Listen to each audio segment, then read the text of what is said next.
ರಣ ಬಿಸಿಲಿಗೆ ಬೆಂದು ಹೋಗ್ತಾ ಇದೆ ಕರುನಾಡು. ಬಿಸಿಲ ಶಾಖ ತಡೆಯಲಾಗದೆ ಜನ ಕಂಗಾಲಾಗಿದ್ದಾರೆ. ಹೀಟ್ ಸ್ಟ್ರೋಕ್ ಚಿಕಿತ್ಸೆಗೆ ಆಸ್ಪತ್ರೆಗಳಲ್ಲೂ ಕೂಡ ಪ್ರತ್ಯೇಕ ವಾರ್ಡ್ಗಳ ವ್ಯವಸ್ಥೆ ಆಗ್ತಾ ಇದೆ.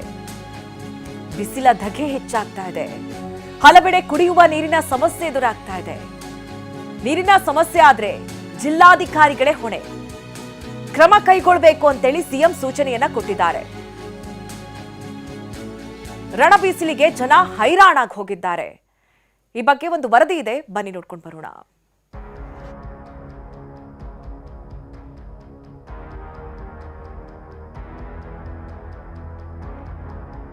ಏರುತ್ತಿದೆ ತಾಪಮಾನ, ಜನರಿಗೆ ಆರೋಗ್ಯದ ಮೇಲೆ ಪರಿಣಾಮ. ಹೀಟ್ ಸ್ಟ್ರೋಕ್ ಭೀತಿ, ಆಸ್ಪತ್ರೆಗಳಲ್ಲಿ ಪ್ರತ್ಯೇಕ ವಾರ್ಡ್ ವ್ಯವಸ್ಥೆ. ಮನೆ ಹೊರಗೆ ಬಂದ್ರೆ ಮೈಯನ್ನೇ ಸುಡುವ ರಣ ಬಿಸಿಲು, ಮನೆಯೊಳಗೆ ಕೂತ್ರೆ ಮೈಯಿಂದ ಹರಿಯುವ ಬೆವರು. ಬಳ್ಳಾರಿ, ಕಲಬುರಗಿ, ರಾಯಚೂರು ಅಂತ ಇರ್ತಾ ಇದ್ದ ಹೆಚ್ಚು ಬಿಸಿಲು ಈಗ ಬೆಂಗಳೂರಿಗರು ಕೂಡ ಬೇಯುವಂತೆ ಮಾಡ್ತಾ ಇದೆ. ಹೀಟ್ ವೇವ್ ನಿಂದ ಜನರಿಗೆ ಆರೋಗ್ಯ ಸಮಸ್ಯೆ ಕಾಡ್ತಿವೆ. ಜನರ ಆರೋಗ್ಯ ಕಾಪಾಡುವ ದೃಷ್ಟಿಯಿಂದಲೇ ಆರೋಗ್ಯ ಇಲಾಖೆ ಮುಂಜಾಗ್ರತಾ ಕ್ರಮಕ್ಕೆ ಮುಂದಾಗಿದೆ.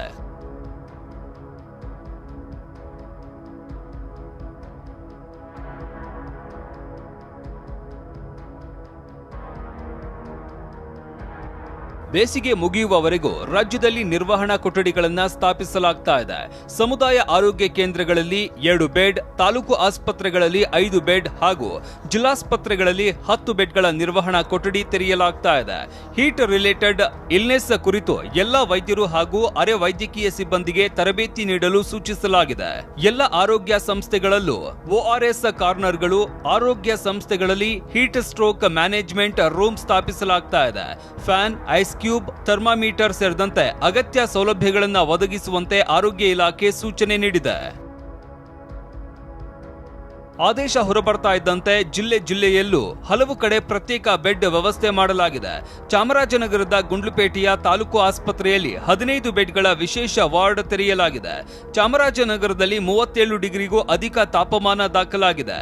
ನಿರ್ಜಲೀಕರಣದಿಂದ ಬಳಲ್ತಾ ಇರುವವರಿಗೆ ಚಿಕಿತ್ಸೆ ನೀಡಲು ಈ ವಿಶೇಷ ವಾರ್ಡ್ ತೆರೆಯಲಾಗಿದೆ. ಹುಬ್ಬಳ್ಳಿಯ ಕಿಮ್ಸ್ ಆಸ್ಪತ್ರೆಯಲ್ಲಿ 10 ಬೆಡ್ಗಳ ಪ್ರತ್ಯೇಕ ವಾರ್ಡ್ ತೆರೆಯಲಾಗಿದೆ. ಸನ್ಸ್ಟ್ರೋಕ್, ನಿರ್ಜಲೀಕರಣದಿಂದ ಬಳಲಿ ಬರುವ ರೋಗಿಗಳಿಗೆ ಚಿಕಿತ್ಸೆ ನೀಡಲು ವ್ಯವಸ್ಥೆ ಮಾಡಲಾಗಿದೆ. ಉತ್ತರ ಕರ್ನಾಟಕ ಭಾಗದ ಸಂಜೀವಿನಿ ಅಂತಲೇ ಕರೆಯುವಂತಿರುವ ಹುಬ್ಬಳ್ಳಿ ಕಿಮ್ಸ್ನಲ್ಲಿ ಸಾಕಷ್ಟು ಒಂದು ವ್ಯವಸ್ಥೆಯನ್ನು ಕೂಡ ಮಾಡಿಕೊಂಡಿರುವಂಥದ್ದು. ಇದೀಗ ನಾನು ಹುಬ್ಬಳ್ಳಿ ನಗರದ ಕಿಮ್ಸ್ನಲ್ಲಿ ಸನ್ಸ್ಟ್ರೋಕ್ ವಾರ್ಡ್ನಲ್ಲಿರುವಂಥದ್ದು.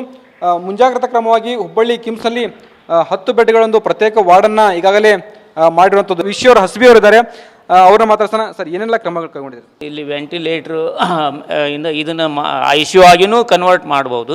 ಆ ಥರ ವ್ಯವಸ್ಥೆ ಇಲ್ಲಿ ಈ ವಾರ್ಡಲ್ಲಿ ಮಾಡಿದ್ದೀವಿ. ರಾಯಚೂರಿನಲ್ಲಿ ಬಿಸಿಲ ಧಗೆ ಹೆಚ್ಚಾಗ್ತಾ ಇದ್ದಂತೆ ಸೇಂಧಿಯ ದಂಧೆನೂ ಹೆಚ್ಚಾಗಿದೆ. ಅಬಕಾರಿ ಇಲಾಖೆ ದಾಳಿ ನಡೆಸಿ ಸೇಂಧಿ ಸೀಸ್ ಮಾಡಿದ್ದಾರೆ. ರಾಯಚೂರಿನಲ್ಲಿ ಬಿಸಿಲಿನ ತಾಪ ಹೆಚ್ಚಾಗ್ತಾ ಇದ್ದಂತೆಯೇ ಸೇಂದಿ ದಂಧೆ ಕೂಡ ಆಕ್ಟಿವ್ ಆಗುತ್ತೆ. ಸದ್ಯ ರಾಯಚೂರಿನಲ್ಲಿ ಸೇಂದಿ ದಂಧೆ ಆಕ್ಟಿವ್ ಆಗಿರುವಂತಹ ಹಿನ್ನೆಲೆಯಲ್ಲಿ ಅಬಕಾರಿ ಇಲಾಖೆ ಪೊಲೀಸರು ಜೊತೆಗೆ ಸ್ಥಳೀಯ ಪೊಲೀಸರು ಕೂಡ ಕಾರ್ಯಾಚರಣೆಯನ್ನು ಮಾಡಿ ಕುಖ್ಯಾತ ಸೇಂದಿ ದಂಧೆಕೋರನ ಮನೆಗೆ ದಾಳಿ ಮಾಡಿ ಪರಿಶೀಲನೆ ಮಾಡಿರುವಂಥದ್ದು ದೃಶ್ಯದಲ್ಲಿ ನೋಡ್ತಾ ಇದ್ದೀರಿ. ಸುಮಾರು ಅಬಕಾರಿ ಇಲಾಖೆ ಜೊತೆಗೆ ಸ್ಥಳೀಯ ಪೊಲೀಸ್ ಠಾಣೆಯಲ್ಲಿ ಸುಮಾರು 40ಕ್ಕೂ ಹೆಚ್ಚು ಪ್ರಕರಣಗಳು ಆತನ ಮೇಲೆ ದಾಖಲಾಗಿರುವಂಥದ್ದು. ಸಾಕಷ್ಟು ಪರಿಶೀಲನೆ ಮಾಡಿದಂಥ ಸಂದರ್ಭದಲ್ಲಿ ಸದ್ಯ ಈ ಏನು ನೋಡ್ತಾ ಇದ್ದೀರಿ, CH ಪೌಡರ್ ಆಗಿರ್ಬೋದು, ಅಲ್ಫಾಜೋಲಮ್ ಆಗಿರ್ಬೋದು, ಈ ರೀತಿ ಸಾಕಷ್ಟು ಕೆಮಿಕಲ್ಗಳು ಕೂಡ ಸಿಕ್ಕಿರುವಂಥದ್ದು. ಇನ್ನು ಯಾದಗಿರಿಯಲ್ಲಿ ಬಿಸಿಲಿನಿಂದ ಬಚಾವಾಗಲು ಜನ ಸ್ವಿಮ್ಮಿಂಗ್ ಪೂಲ್ನತ್ತ ಮುಖ ಮಾಡ್ತಿದ್ದಾರೆ. ಸದ್ಯ ನಾನೀಗ ಯಾದಗಿರಿ ನಗರದ ಜಿಲ್ಲಾ ಕ್ರೀಡಾಂಗಣದಲ್ಲಿರುವಂಥ ಸರ್ಕಾರಿ ಈಜುಗೊಳದಲ್ಲಿದ್ದೀನಿ. ಈ ಈಜುಗೊಳದಲ್ಲಿ ನೋಡ್ಬೋದು, ಬೇಸಿಗೆ ಆರಂಭ ಆದರೆ ಸಾಕಷ್ಟು ಪ್ರಮಾಣದಲ್ಲಿ ಮಕ್ಕಳಾಗಿರ್ಬೋದು, ಹಿರಿಯರು ಈ ಒಂದು ಬಿಸಿಲಿನಿಂದ ರಕ್ಷಣೆ ಪಡೆಯೋಕ್ಕೆ ಇಲ್ಲಿ ಈಜಾಡೋಕ್ಕೆ ಸಾಕಷ್ಟು ಜನ ಬರ್ತಾರೆ. ಅದರಲ್ಲೂ ಯಾದಗಿರಿ ಜಿಲ್ಲೆ ಬೇಸಿಗೆ ಬಂದರೆ ಸಾಕು, ಒಂದು ರೀತಿ ಯಾದಗಿರಿ ಜನ ಕಾಯ್ದ ಕೆಂಡದ ಮೇಲೆ ಕೂತಿರುವಂಥ ಫೀಲ್ ಸಹಿತ ಈಗ ಯಾದಗಿರಿ ಜನರಿಗೆ ಆಗ್ತಿರುವಂಥದ್ದು. ಯಾಕಂದರೆ ಅಷ್ಟರ ಮಟ್ಟಿಗೆ ಬಿಸಿಲು ದಾಖಲಾಗ್ತಿರುವಂಥದ್ದು. ಬಿಸಿಲ ಧಗೆ ಜನರನ್ನ ಕಂಗಾಲಾಗಿಸಿದ್ದು, ದಣಿವು ನಿವಾರಿಸಿಕೊಳ್ಳಲು ನಾನಾ ದಾರಿ ಹುಡುಕಿಕೊಳ್ತಾ ಇದ್ದಾರೆ. Bureau report, TV9. ಬಿಸಿಲಿನ ಹೊಡೆತ, ಬೆಳೆ ಉಳಿಸ್ಕೊಳ್ಳೋದಕ್ಕೆ ರೈತರು ಹೆಣಗಾಡ್ತಾ ಇದ್ದಾರೆ. ನೋಡಿ, ಬೋರ್ವೆಲ್ ಇದ್ರೂ ಕೂಡ ಕರೆಂಟ್ ಸಮಸ್ಯೆಯಿಂದಾಗಿ ಬಹಳ ಸಂಕಷ್ಟ ಎದುರಿಸ್ತಾ ಇದ್ದಾರೆ. ತರಕಾರಿ ಬೆಳೆಗಳಿಗೆ ನೀರು ಹರಿಸಲಾಗದೆ ರೈತರು ಪರದಾಡುವಂತಹ ಪರಿಸ್ಥಿತಿ. ಹಾಸನ ತಾಲೂಕಿನ ಸಾಲಗಾಮಿ ಹೋಬಳಿಯಲ್ಲಿ ಬಹಳ ಸಂಕಷ್ಟ ಎದುರಿಸ್ತಾ ಇದ್ದಾರೆ ರೈತರು. ಕೊಂಡಜ್ಜಿ, ಪಲ್ಲೇನಹಳ್ಳಿ, ಸೀಗೆ, ಸಾಲಗಾಮೆ ಭಾಗದಲ್ಲೂ ಸಮಸ್ಯೆ ಆಗ್ತಾ ಇದೆ. ಶುಂಠಿ, ಬೀನ್ಸ್, ಕೊತ್ತಂಬರಿ, ಟೊಮ್ಯಾಟೊ ಬೆಳೆಗೆ ನೀರು ಹಾಕೋಕ್ಕಾಗ್ತಾ ಇಲ್ಲ. ಕೇವಲ 2 ಗಂಟೆ ಮಾತ್ರ ಕರೆಂಟ್ ಕೊಡ್ತಾ ಇದೆ ನಿಗಮ. ಹೀಗಾಗಿ ನೀರು ಹರಿಸೋದಕ್ಕೆ ಸಾಧ್ಯವಾಗ್ತಾ ಇಲ್ಲ.